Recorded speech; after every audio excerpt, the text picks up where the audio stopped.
It's time again to play Guess the Gadget, and this is our third victim. I want you to tell me what this thing is. Let's get a look at the front of it here. It's got a pretty neat display on the front here. Very custom looking. Let's turn it over. It has venting on the sides, and I'll tell you, this is really heavy. It's actually really well built. And also, you probably noticed that it has ears for a rack mount, so that's a clue. So here's the back of it. So what is this thing? Go ahead and write down your guess in the comments. We're going to roll the intro, and then when we come back, I'll tell you what this is. It's red. Does that affect your decision?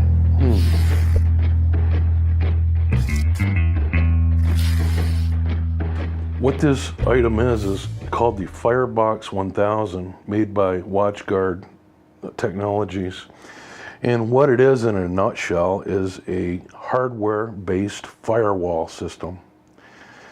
This would sit in between a server and the outside world to keep out riffraff, if you will. And companies would install these in their network so that they could conduct e-business safely on their own network, like storing credit cards and that sort of thing. And I believe that along with this box, there was also a subscription service, if you will, and a whole team of people kept this updated and helped you watch for security threats.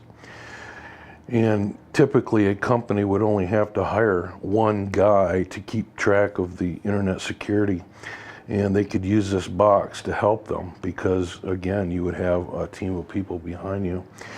Now, WatchGuard is still in business, and they do sell newer versions of this, of course, but that's what it is.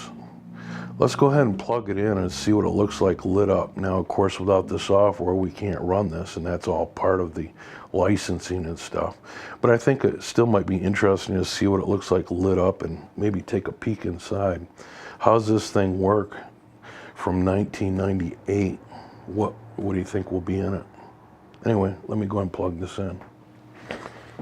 All right, I've got you zoomed into the control panel. Let's go ahead and click this on and see what it looks like. Turn it on. I don't have it hooked to any computers, of course. And I got this out of surplus for next to nothing. It has a pretty loud fan on it that I can hear. I don't know that you can hear it. But it's going to take a few minutes to boot. You can see it's going through all its boot up procedures. So I'm curious to see inside this what operating system, what's in it for a computer to run this back in 1998. It obviously had to call home, if you will, and it had to also, monitor all the traffic that comes in and out. So I'm sure it has some kind of processor on board. Wow, did you see those lights light up? So I think we're in the ready position. That's really all there is to see. Let me flip over to the back and I'll show you how this may be used, and then we'll open it up. So here on the back panel, there's not a whole lot going on. This says console and it looks like a serial port, so I'm assuming that that's how you would connect it to the controlling terminal. So you would have a computer with their loaded software with a cable that goes to here.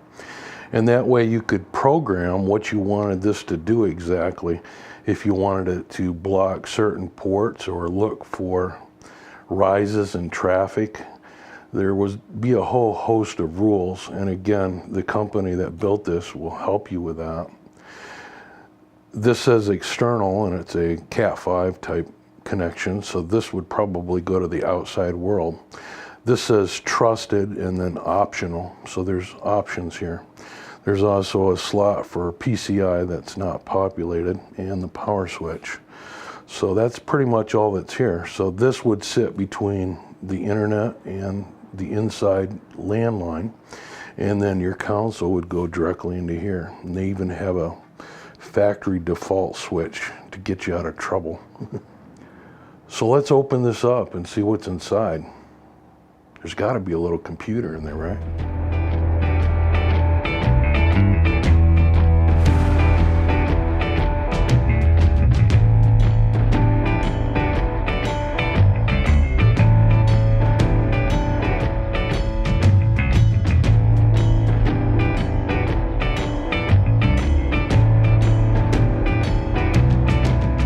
Well, there's not as much as I thought there would be inside this.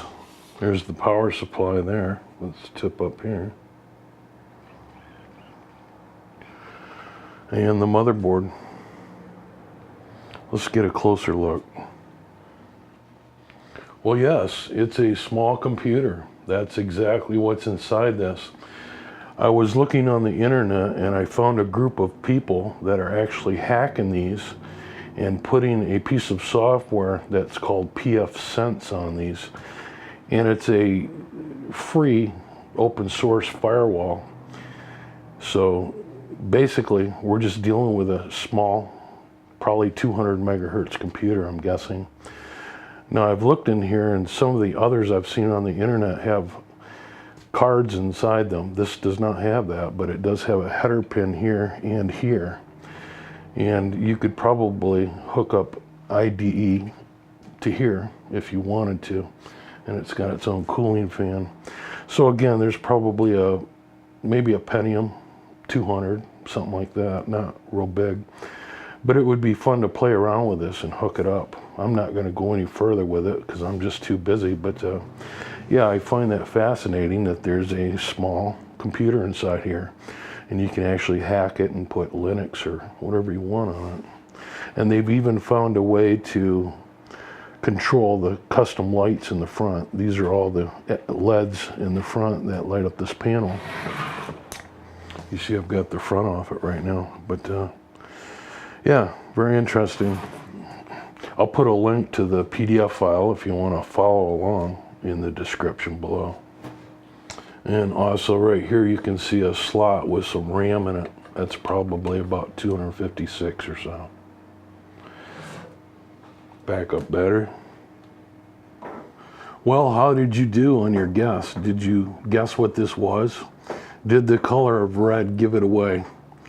Hey, I hope you enjoyed this video. If you did, leave us a thumbs up and a comment and let me know, and I'll make more of them. I think this game's pretty fun. So this is the third Guess the Gadget game, and thanks for watching. We'll see you on the next one. Bye for now.